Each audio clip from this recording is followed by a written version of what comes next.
大家好，今天我要和大家聊聊中国钱币机器读法。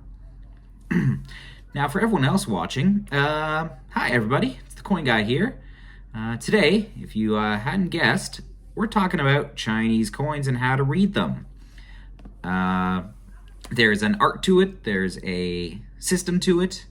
It takes a lot of practice, as you may have guessed from my very terrible Chinese pronunciation. And we're going to go through some examples of how it works, and there will be a little surprise mixed in just to complicate matters. Because, well, that's what I do. So, let's get into it. Ladies and gentlemen, let's get ready to rumble! So, how do you read Chinese coins? I am so glad you asked. There's a simple system to it. Basically, most coins, and I will point out the exceptions, you follow a top-down, right-left approach. So, you go from your top character to your bottom character to your right character to your left character. That is the general ruling on them. There are some exceptions within this, and I will explain them as we go along. But most Chinese coins follow this path. It's not, say, like read in a circle the way we generally assume so. So let's look at a couple examples of how this works. So we have some lovely examples here on top of Qing Colonial Enterprises, an excellent read. These are mostly from the Tang period, but we will get into some details. So the first one here, we have Kai Yuan Tong Bao.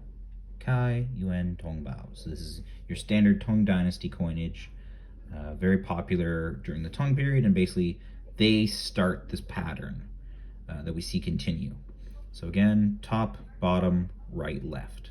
Top, bottom, right, left. Kai Yuan Tong Bao. Then we get Qian Yuan Zhong Bao. Qian Yuan Zhong Bao. Bao, Bao. The same character there.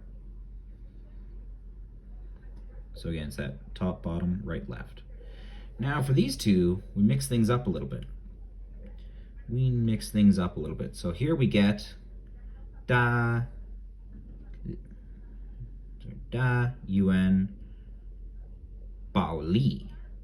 Da Yuan Bao Li. And this one here, we get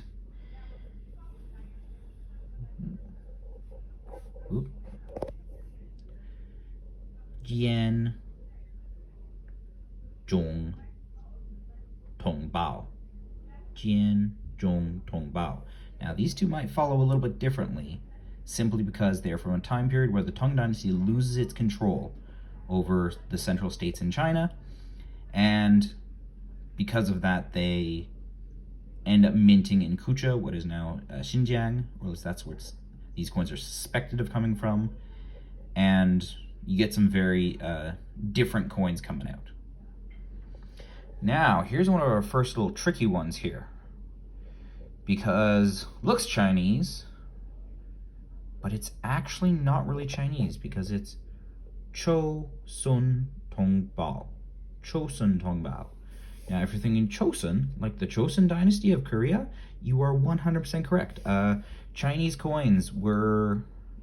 Korean coins were minted with Chinese characters for a long period of time, almost till about the 20th century, because it was the lingua franca of the region, and they are basically mimicking these Kai Yuans that we see, and you'll see that and adapting a style later. They're similar to like the Ming dynasty and the Qing dynasty, and we actually get something very similar here.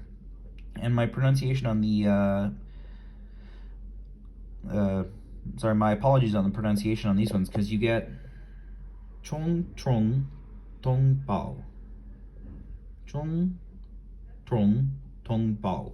These two are Vietnamese, actually. Vietnamese from a much later period. Because again, they followed this Chinese pattern. So a lot of this comes down to, again, you'll see this Bao character. Bao, Bao, Bao, Bao, Bao, Bao, right? similar characters show up, and that makes it a little bit easier. Same thing, tong, tong, tong, tong, tong, right? The same character coming up multiple times. It makes it a little bit easier. So there you have it, a variety of coins, Chinese coins, and how you read them. My pronunciation is a little bit off. I apologize again. And I hope you're able to learn something from this, and you get to practice yourself. So yeah, that's it for today. Hope everybody learned something. Hope your Chinese got a little bit better. I know mine did. That took a lot of takes, let me tell you, to get that correct. And I'm sure there's still some mistakes. If I made a couple mistakes, I apologize. If you've got some suggestions, I'm always happy to hear them. So take care, everyone, and keep learning. Bye-bye for now.